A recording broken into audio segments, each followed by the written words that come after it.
thanks for checking into What the Blog, an Essentials mini-series discussing the most shocking, insightful, and just plain fascinating articles of the week from our newsletters. We're the Essentials editors, Isabella. I'm Martin. And we bring you snippets of trending news directly from our experts that curate our newsletters across the 32 topics we cover. And today we're going to be discussing future of money. Words out of my mouth. Thank you very much. I didn't even have to say them. How wonderful. No, it's all good. We're discussing the future of money.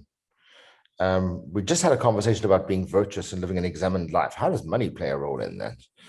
I mean, you know, there is a lot of quotes in like I mean, we're going on a tangent, but basically, even though we want to improve society, we have to acknowledge that we're part of it, right? And money is part of our society. So when we're able to do that, we can improve it. So yeah, I think money just needs to be in its place and have a role. I think the minute it becomes so much more than just a tool, and it becomes a way of expressing yourself, then I think that's a problem. I mean, I'm not saying I don't love a good piece of luxury, don't get me wrong. But yeah, I mean, so what are we talking about in terms of the money thing today? Because I think we're talking about finance, or the finance environment as well, not just money itself. Exactly. So we have two interesting articles today. The first is the opportunities and dangers of decentralizing finance. So, you know, decentralized finance has had major growth the last year. Because of that, we need to really evaluate the benefits and dangers of it. And if we're really going to put numbers behind its growth, so according to the tracking service DeFi Plus, it's estimated that the value of digital assets by the end of 2020 were over 80 billion. Wow. And comparing that, less than 1 billion in 2019.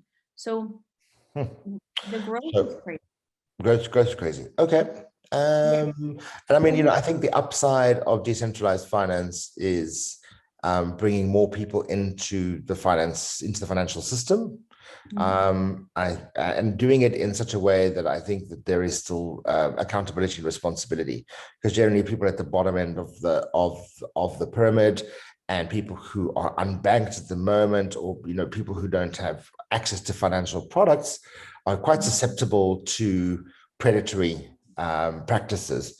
And so if decentralized finance goes hand in hand with responsible processes, then I think that's a way to bring people a little bit more into the mainstream and give them access to educations or loans for certain things. So okay, good. I like DeFi.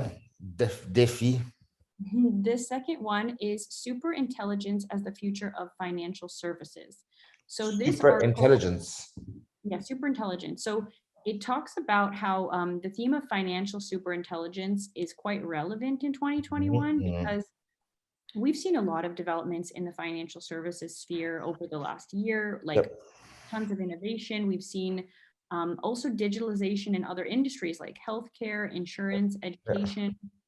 But really, they're saying that in addition to this, the digitalization of banking and financial services still has a long way to go. And we really need to create these intelligent connections in order to scale the hundreds of millions connections that have been established over the last decade or so. Wow. Two great articles, two great choices. Let us know what you think. I'd love Isabella to deep dive into this and pull some insights and get us a great blog. Thanks, everybody.